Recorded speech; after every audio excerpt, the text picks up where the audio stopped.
número de mortos na faixa de Gaza passa de 1.000 e o de feridos já chega a quase 6.000.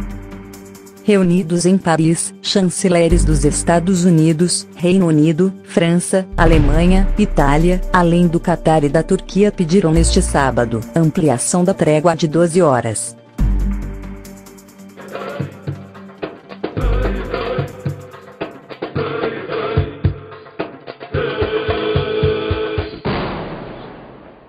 O Estado palestino compreende hoje 2 territórios, a faixa de Gaza e a Cisjordânia, além de Jerusalém Oriental. Cerca de 22% do território original da Palestina, traçado em 1947 pela Organização das Nações Unidas. Em 2011, a própria ONU reconheceu as novas fronteiras, impondo limites à expansão de Israel. São territórios ocupados. O caso de Gaza é água, eletricidade, tudo passa por Israel. Recursos, né, população paupérrima. Há uma situação permanente eu diria, de uma violência estrutural. A faixa de Gaza está há 6 anos cercada, 7 anos cercada, por ar, por mar e por terra. Israel declara que, por vezes, que aconselha que os palestinos abandonem as suas casas. Para onde que eles vão? Não tem para onde ir. A Federação Israelita defende o Estado judeu. Esse é outro mito também, de que Gaza é uma prisão a céu aberto. Gaza, sim, tem uma densidade populacional gigantesca, mas é uma faixa que tem acesso, inclusive para o mar. Muita história se passou entre palestinos e israelenses até aqui. Uma história intimamente ligada à posse de territórios.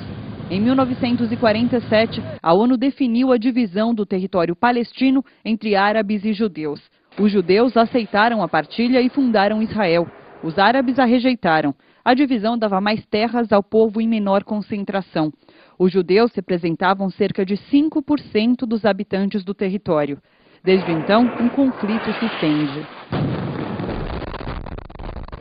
O local era usado pela ONU como abrigo para os palestinos, mas foi alvo de disparos dos soldados israelenses, apesar das forças armadas terem sido avisadas de que havia civis ali.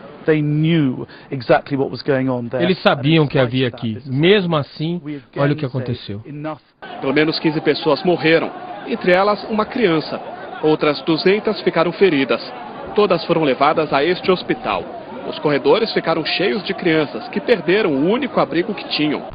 Alegando a necessidade de se defender, Israel se expandiu cada vez mais para além dos limites originariamente traçados. Criou um sistema antimísseis que reduz a possibilidade de haver mortos em ataques. Já os palestinos não têm sistema de proteção. Um dos templos religiosos ficava neste local.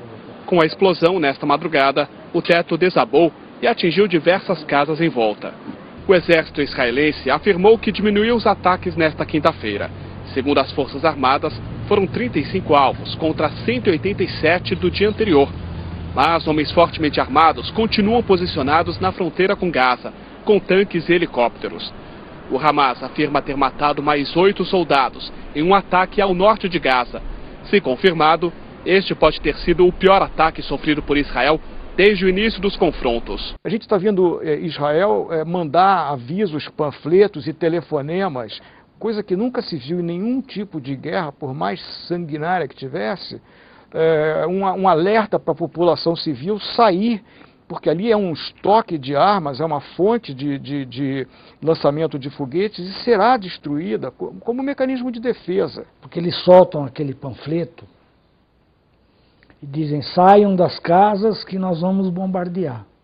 Aí as crianças vão para a praia e eles bombardeiam a praia e matam. O maior protetor de Israel é a maior potência do mundo. Então é aquilo que em relações internacionais a gente chama que é uma ausência completa de equilíbrio. O grupo islâmico Hamas, que governa o povo palestino hoje, é outro ponto de discordância entre árabes e judeus. O Hamas é um grupo, não é um país, é um grupo terrorista que inclusive na sua constituição preconiza a destruição do Estado de Israel. O Hamas é parte do povo palestino.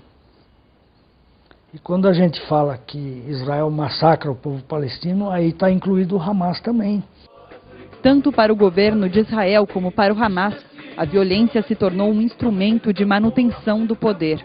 No meio disso tudo, há duas populações civis que sofrem. Também nesta quinta-feira, o ministro das Relações Exteriores rebateu as declarações do porta-voz do chanceler israelense. Ele teria classificado o Brasil como um anão diplomático, depois do Itamaraty divulgar uma nota repudiando a violência na faixa de Gaza e convocar o embaixador brasileiro em Tel Aviv para consultas. Eu devo dizer que o Brasil é um dos poucos países do mundo, um dos 11 países do mundo que tem relações diplomáticas com todos os membros da ONU. E temos um histórico de cooperação pela paz e ações pela paz internacional.